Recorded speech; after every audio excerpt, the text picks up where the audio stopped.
and welcome to Bruton Knowles Landmark Podcast. I'm James Bailey, Managing Partner here at Bruton Knowles, and today we're focusing on the future of our water infrastructure. I'm joined by Nigel Billingsley, Head of Utilities and Infrastructure North, and Giles Lister, Head of Utilities.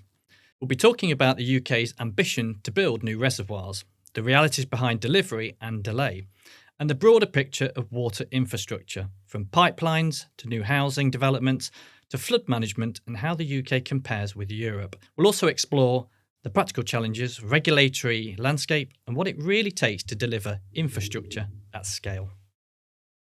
So we have 9 water companies in total committing to building new reservoirs by, and it's that date again, it's 2050. Nigel, what do you think of in terms of that? It sounds very, very ambitious. What's your thought about building new reservoirs in what is only 24 years away? Well, at one level, you can see that as a huge increase in the number of reservoirs that we've got, because we haven't really built reservoirs for decades. No. So it's a real start again position. So in some ways, people are learning how to do this again, but of course, internationally, lots of reservoirs have been built. I think there are a number of interesting things about the way that we're looking at it. And one is that principally they're in the south and southeast. And so what we're looking at generally are sort of flat areas. So it's very different from the old reservoirs that we built up in places like the Lake District and Snowdonia areas. But I think it's interesting to think why we're trying to achieve these. And I think one of the interesting points is that it's around increasing population. It's around climate change, as we see particularly the south of England starting to become drier. And also it's addressing that long-term underinvestment, where if you haven't built reservoirs for decades and decades, and this is where you get to. And I think what probably sits behind it is privatisation back in a few decades ago, where I think a lot of companies moved from a long-term programme of investment to something which was more around maintenance. And now we're up to, I think, AMP7 or 8. It's something that we really need to think about and address that problem. So I think it is achievable. I mean, 24 years is a long time. It is. If you think about what can be achieved in that time. And I think part of it is how we as a country look at delivering infrastructure, because some infrastructure is taking far too long. We don't need to quote other types of industries such as fast railways, but lots of things have taken too long. But I think certainly I'm acting for 1 or 2 clients affected by these reservoirs, and it seems to me that the water companies are progressing at some pace. So I think once they've got the land and consent sorted out, I suspect the period of time they've got to build these things and get them in place is sufficient for 2050. Yeah, that's good. That's reassuring to hear. Giles, what's your reaction to this? We've obviously known about it for a little while. Do you think 2050 is achievable?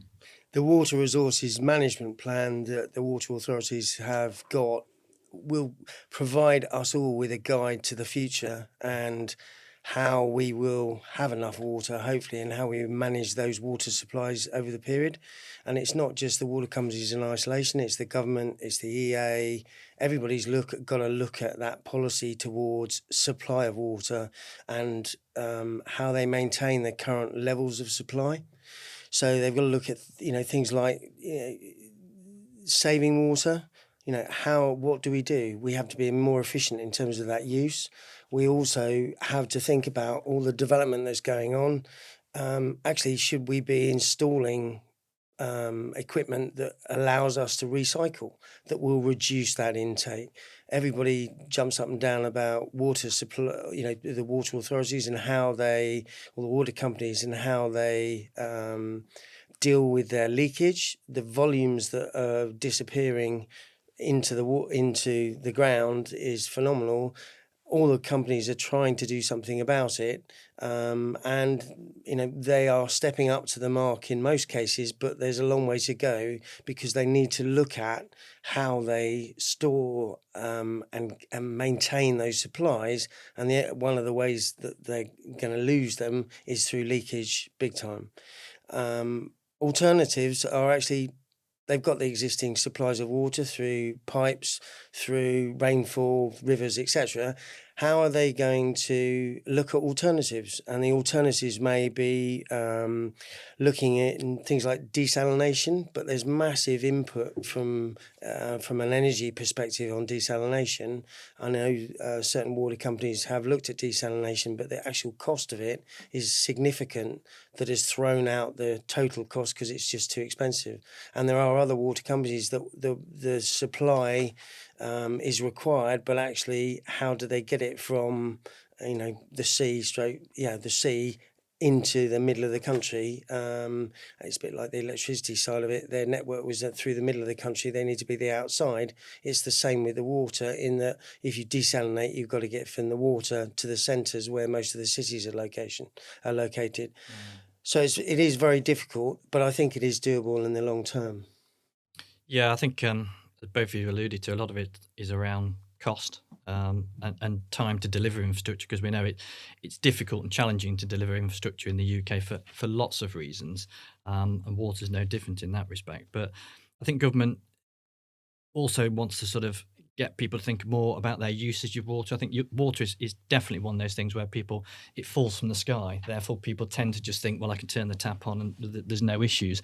I think there's a whole culture piece around just getting people to understand the difficulties moving forward around climate change, population change, but just the pressure on clean water in a country with 65 plus million people is quite severe. Nigel, do you think government's got to do more in terms of educating the population in that respect? I think demand reduction's really important, but there have been lots of campaigns around that over the years. And I just think that people don't perceive water as being something that there's a limit on, because it rains so much in the UK. Even in parts of the country, it rains a lot less and it doesn't rain too much. We always remember the downpour and the shower and the weeks when it doesn't stop raining. And I think that is a real problem. I think if you're in a country that's drier, for Spain or some places in Africa or Australia or somewhere, people understand it doesn't rain much, so we need to preserve water. I think culturally it's a difficult thing to sell in the UK. I think the other thing is that there are a lot more people than there used to be, and there are likely to be even more people. So I think, although on a personal level, on a sort of per capita basis, maybe the water consumption can be reduced, actually in the long run, that water consumption is going to go up. But I do think it's about trying to explain to people there's a real cost to water. There's an environmental cost. I mean, one element that we're talking about today is the reservoirs. There are clearly some environmental issues that we might come on to later around building reservoirs. Sure. But there are wider costs. So when we're building reservoirs, we're using oil, we're using diesel to build those reservoirs. And obviously we need to operate them at that higher cost. As Giles alluded to, some of the alternative mechanisms for improving water supply can be even more costly in terms of long-term environmental costs. So we need to get people to understand that. But I also think that it's not clear to people what is the use of water. So, for example, people using toilets, that can use a lot of water. At one time, there was a big campaign where my local water company gave out a small brick to pop into your cistern. And if you think that doesn't seem a lot, but multiply that across the millions of people in that system, every flush, there's a little brick's volume of water isn't gone down. So I think that's quite interesting. I think the other issue is sort of, which I understand is something that people are looking at bringing in, is differential pricing for water rates. So that, for example, if you've got a large garden, you're going to have to pay more for water rates, which maybe people start to think about then moving towards a water meter. And certainly in my last house, we had a water meter, and it makes you think a lot about using water, because in the back of your mind, you're thinking X pence per cube. So, for example, car washing we used to do that with a bucket rather than with a hose, because you're thinking, gosh, if I have a hose on a long time, that'll cost me 54 pence a unit, I think it was at the time, or something like that. So I think that sort of thing, direct pricing, is something that can be thought about. But currently, you can ask for a water meter, and if you ask for one, they'll install one. You have a right to have it removed. But the slight counter to that then comes in terms of value, that if they're perhaps just a two-person household, they'll take a water meter and they'll be paying less. And then large households will stick with the rates, or people with larger gardens. So I think pricing is the key to drive use down. But of course, that's something that is often resisted. But I think developers and refurbishment of big old buildings, etc., is something that to be considered. So using grey water, because certainly when we're building new houses now, we're looking at putting solar in there. But should we also be looking at using grey water for using for toilets and other things that you can use grey water for? And for those who aren't clear, grey water is basically taking water that falls on your roof and using that. And maybe we can capture water for other purposes from that type of use as well. Yeah, I mean, it's a combination, isn't it, innovation, but also government trying to change people's mindsets over a longer period of time, I think. I think that's right. And I think James, the key thing that changes people's mind is the pound in their pocket. And I think until you start to meter everybody, you're probably not going to have a substantial impact on demand. But it's useful to sort of improve things through innovation, as you say, as well. So, yeah. Yeah, I mean, it's interesting. I mean, Giles, governments obviously want to sort of limit use and help to sort of mitigate the issues that we've got around water usage. But I mean, it's a hearts and minds exercise, isn't it? Because to be fair to the British, I think we're quite as virile as the French when it comes to certain things. But it's not a popular message, is it? Telling people that they can't use certain amounts of water, like Nigel said. You know, there'll be days when you can't water your garden and stuff. How do you think the water companies and government get that message across to the UK population? I think it's a difficult one because ultimately in the UK, do we want to be controlled in terms of what we can and can't do? Yeah. And the water companies, so government, are trying to say to us, look, guys, we've got a problem here. Perhaps there has been underinvestment, but we've got a problem here in terms of supplying the water to everybody. And how do we ensure that can be maintained in terms of the uplift that's required over the next 25 years? And the government will look at water metering. How do we do that? And actually, I agree 100% that people need to have consideration as the cost. And one thing that does hit home is the cost. But they ought to be talking to the likes of the developers on grey water to say, actually, you need a tank here and you need to use it, and it needs to supply your loos, etc., and do your washing. And if you can, we used to have one at my old house, and it was great. It would last for about a week, and you would not believe how much water that you use. It'll empty it in a week. Wow. Because you just don't realise the quantities that you're using in like washing machines and that kind of thing. And it's a bit like the electricity companies, smart meters. If you're at night and you're looking at a water electricity, you can get cheap electricity at night when the cost is lower. Perhaps they do that with water in terms of actually you can have this volume, but when you go over this volume, then actually you shouldn't need that volume. But is that something that we in the UK will accept? I don't think it is. I don't think we like to be controlled. No. And there will be consequences if they start. If we haven't got the water supply there that is required, in terms of housing and development, all housing development requires the supply of water, sewage, etc. How are we going to make sure that is maintained going forward? In terms of the big development plans that the government are proposing currently, actually, have we got the supplies? And I know, I'm based down in the southeast. I know from our perspective, there's certain water companies. I mean, the classics have been all over the press. Is Tunbridge Wells. Tunbridge Wells have been saying we're not sure that we can provide the development that you're proposing in terms of the water supply, because have we got enough water? And people are beginning to ask those questions. From our perspective in the UK, we have a nasty habit of saying, right, there's a tap, we'll switch it on. If we lived in the middle of Kenya, you wouldn't get your water for a week, and you would all have to have communal baths, etc. And by the way, it will run out. From the UK, we just expect it to be there. And is that a good thing or not? Actually, it's a fantastic thing, but I do think we take it for granted big time. It's going to have an impact in terms of where we go. From the point of view of cost, the infrastructure currently is not there for what we're looking for over the next 25 years. Someone somewhere has got to build it, be it the water companies. That has a cost implication, which then will fall back on the consumer, who is you and I, who pay the bills. Right. And therefore the bills are going to go significantly higher in order to pay for this infrastructure going forward. And then there's, individual restrictions in terms of, as alluded to earlier, you must only use this amount of water, because if you do that, you're using excess amounts. I think the water companies are becoming much better better at they're preempting what is going to happen in the future. And because of that, they are actually saying to everybody, look, guys, this is going to happen. So what do we need to put in place? And we'll talk to all the relevant bodies to facilitate that, rather than, oh no, we got no water, therefore there will now be a drought order brought in. You can't use your hose pipes, etc., which, in Kent happens every 2 to 3 years on a regular basis, and it becomes part of life. As a consequence, should we be considering that in the long term, in terms of that's how we manage the water supply throughout the UK? But that opens another question in terms of how do we get water from places where they've got more water down to the south and the east of the UK, because ultimately we're the ones that have these droughts. And then there's the impact on industry and agriculture. There's a lot of farmers. There was an issue I heard of a farmer in one region whereby they did a lot of irrigation and that kind of thing through abstraction licenses. All of a sudden they said, that's it, we haven't got enough water, we're going to stop. You can't abstract.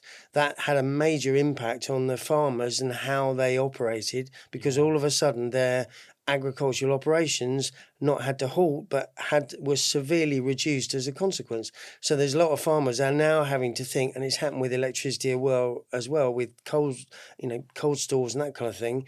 They're actually thinking, do we need to put a wind turbine up because the electricity is so expensive to run these? They're thinking the same on the agricultural side from the point of view of building their own reservoirs, so they've got their own supply, that they don't have to rely on the cost associated with buying it off the water companies.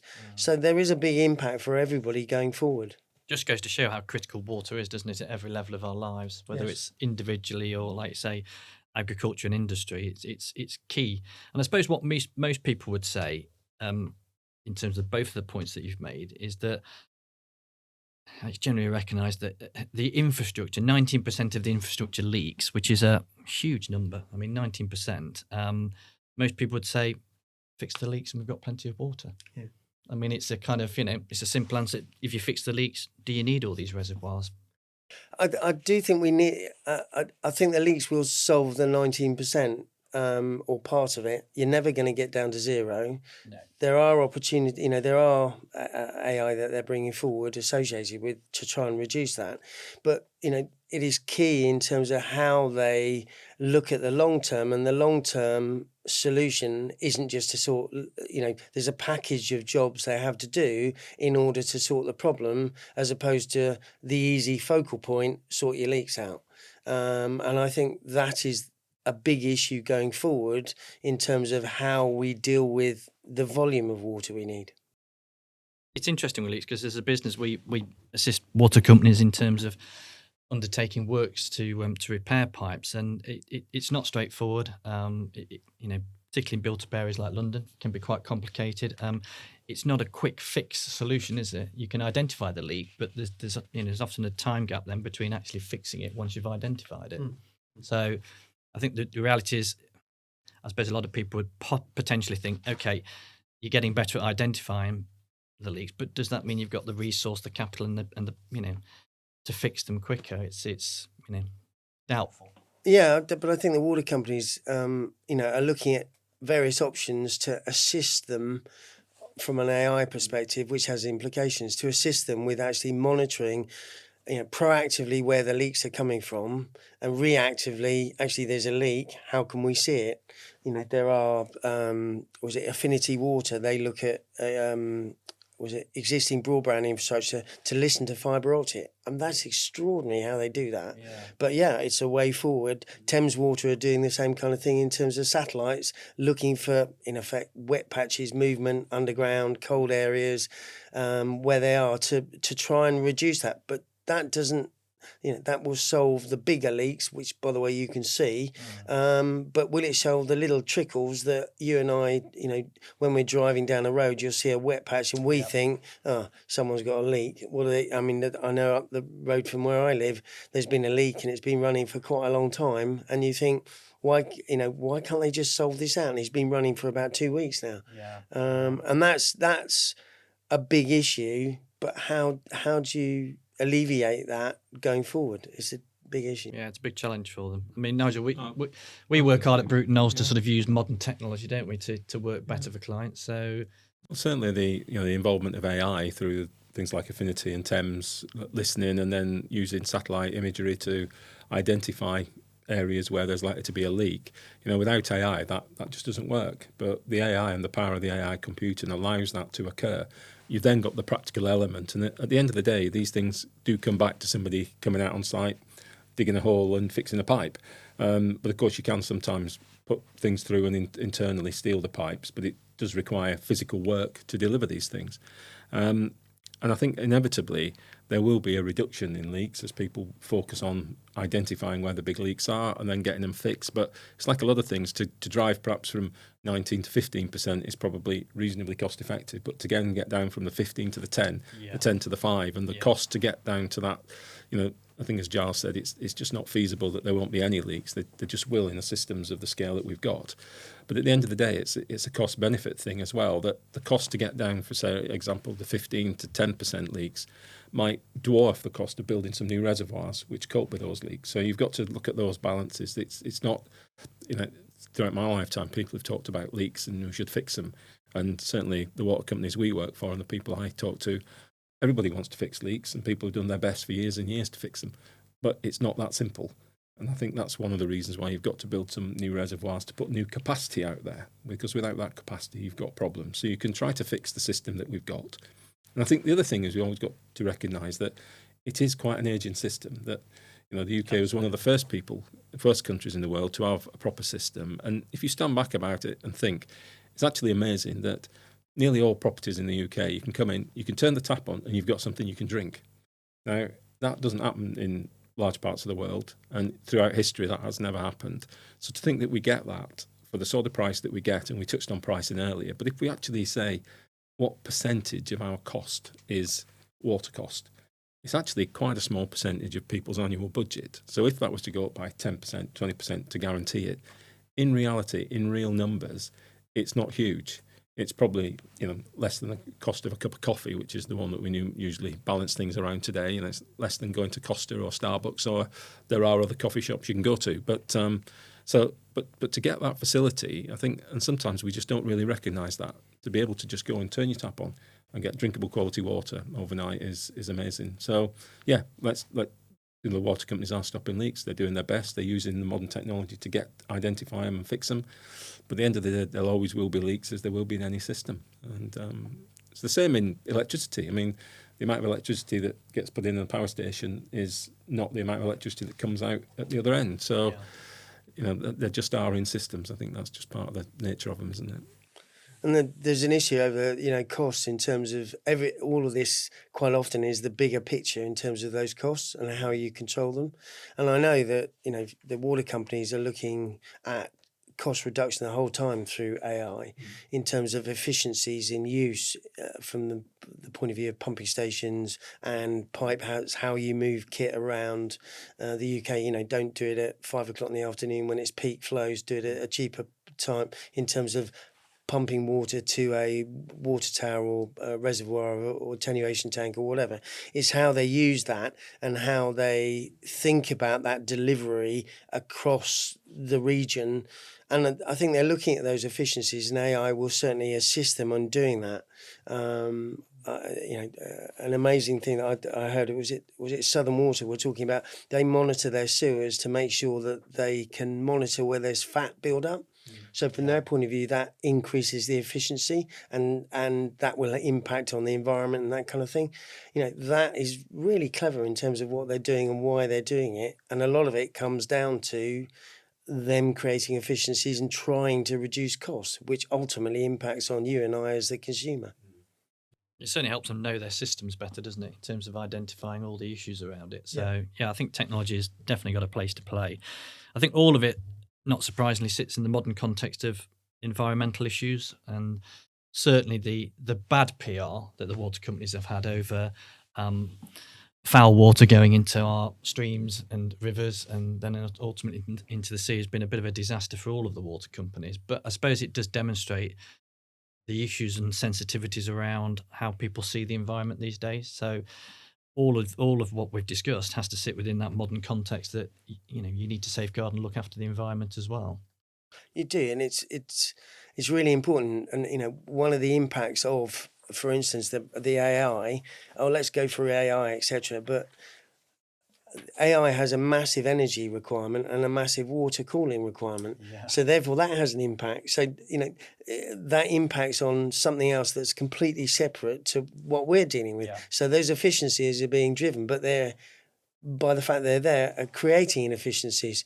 And that causes massive problems going forward. But yeah, there are big drivers that we need to assist the water companies to focus, but they are much better at looking at the bigger picture rather than just isolated leaks. Yeah, there's a big debate around data centres and their locations because they're so massively hungry for water and electricity. So, you're going to end up with hubs and specialist areas where they congregate. But it's just that it demonstrates how the modern world keeps evolving, doesn't it? In terms of there's always something around the corner that puts pressure on water companies to supply water in high volumes in new areas. Yeah, absolutely. I think there's always going to be that pressure as we progress on. And it's also perhaps looking at different types of water, and maybe water that can be used for cooling doesn't need the same extent of purification as water that you need for drinking. So I think there are some things that be considered there. And as Giles mentioned earlier, you can develop your own sort of reservoirs for particular sites and particular uses, and fill those up when there's less pressure on, less demand. But I think the other problem is that water's a sort of physical entity as well. So, very much so. that you can build a reservoir, but it has a certain capacity. So it's not quite as easy to say, well, we'll fill that when it rains and then we'll use it when it's dry, because if it's dry for longer than the water that you've got, then you've got a problem. And I think that people building things like data centres, they want to be able to be sure that they can work their data centre 24/7, 365 days a year, and not be in the position that the farmers are that we mentioned earlier, who can be in trouble because they can't get access to water. So it's they want consistency of supply, really. So how do you create that consistency? And one thing that's happened over the last X amount of years is that the water companies are talking to the other water bodies, being the EA, the canals, those kind of providers.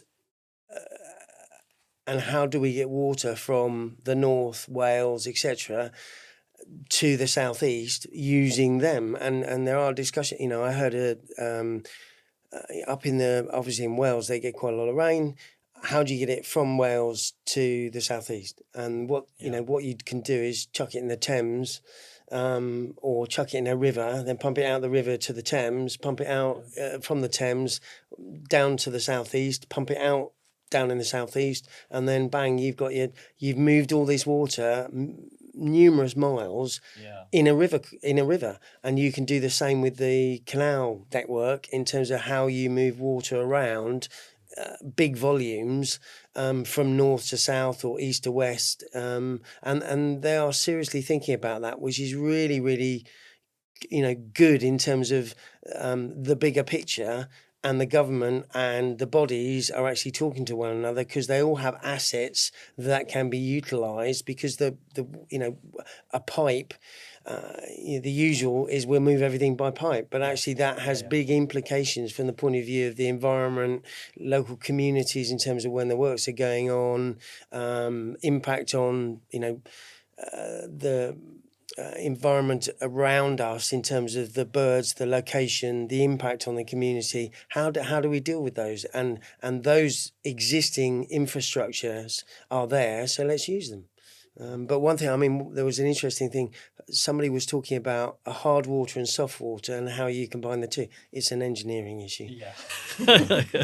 Yeah, exactly. It's but it is interesting because I think it's there's certainly a recognition in the UK that it's imperfect in the sense that, like you say, we've got areas of the country that have got more water than others, but it doesn't necessarily affect where people want to live and work.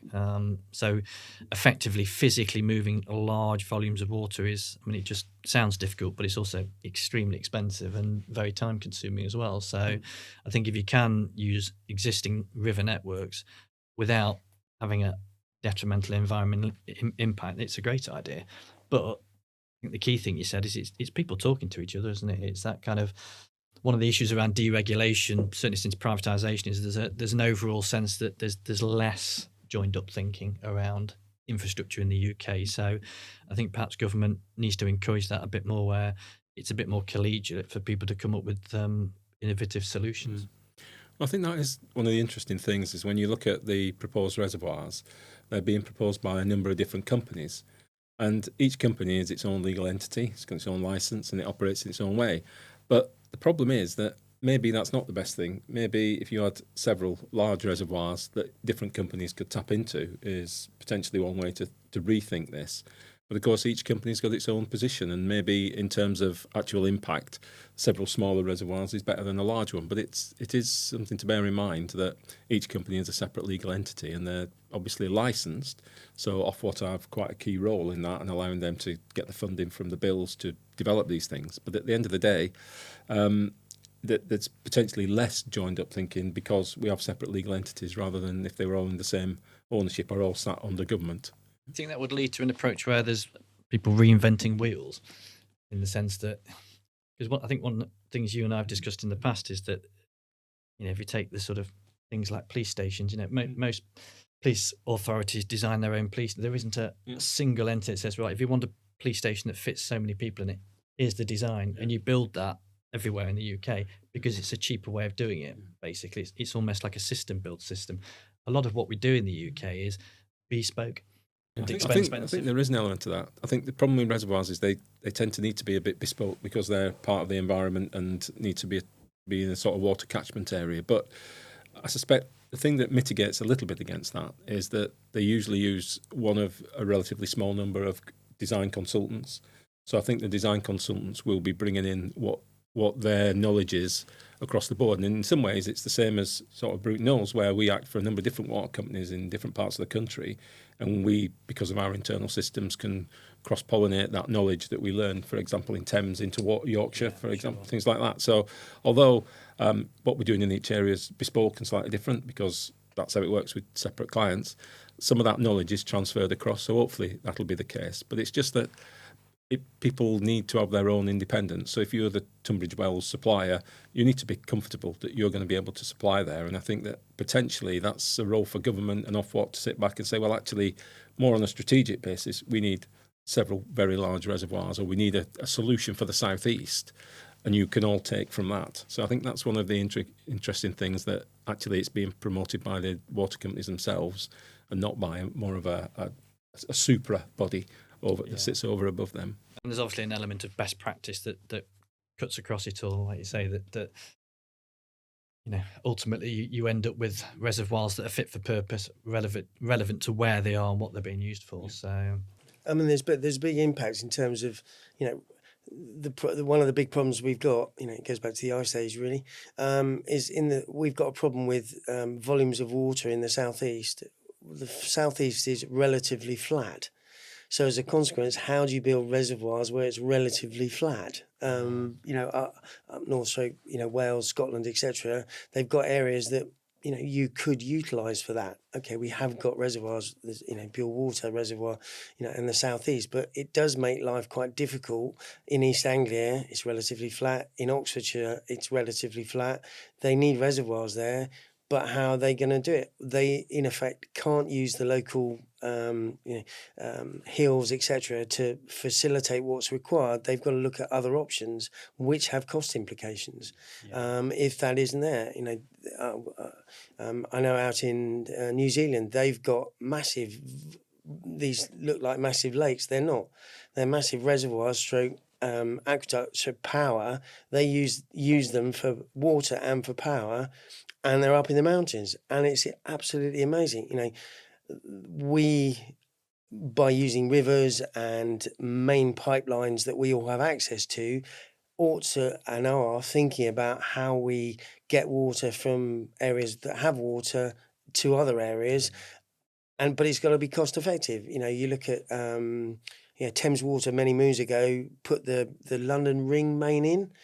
So it goes around the M25 somewhere, that basically that instead of having the North Circular or South Circular in London, from their point of view, they've got it running M25. So that means that they can deliver their water to other water companies via that main. So strategically, they're very well placed because they, looked at how they were going to do it.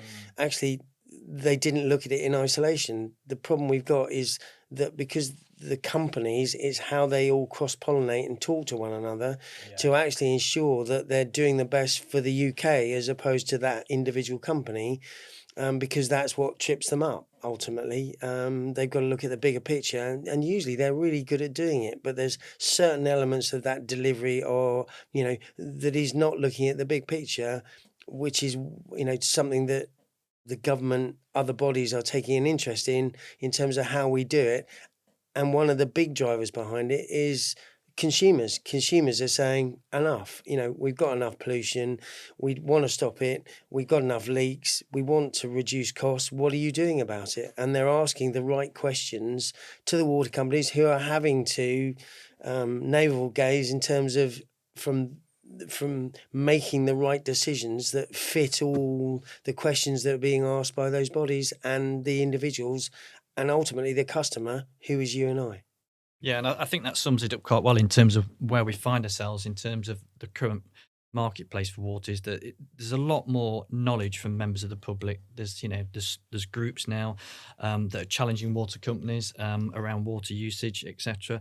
To conclude, where do we think this all sits within the context of water over the next 10 years? What do we actually think the water companies can achieve in the next 10 years, given the environmental issues?